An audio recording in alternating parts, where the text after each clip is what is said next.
ప్రభువైన యేసుక్రీస్తు నామమున అందరికీ వందనాలు.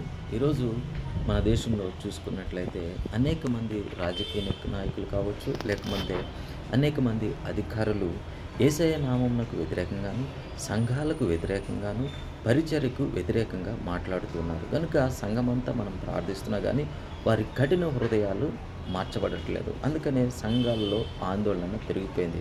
కానీ దేవుని యొక్క వాక్యము ఏం సెలవిస్తుందంటే, రోమీయులకు రాసిన పత్రిక 9వ అధ్యాయము 17, 18 వచనాలు గనక చదివినట్లయితే అక్కడ ఈ విధంగా వ్రాయబడి ఉంటుంది.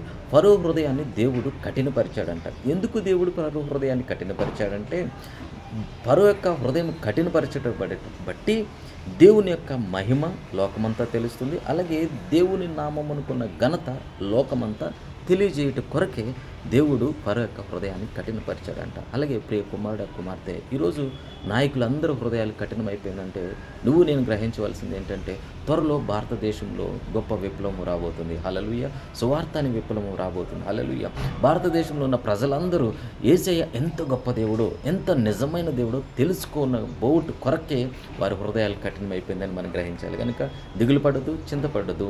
రోమీయులకు రాసిన పత్రిక 9వ అధ్యాయం 17, 18 వచనాల ప్రకారంగా వారి కఠిన హృదయాలు కేవలము యేసు యొక్క మార్గమును బోధించుటకు అవి రాజమార్గములుగా కాబోతున్నాయి. దేవుడి మాటలను దీవించునుగాక. ఆమేన్.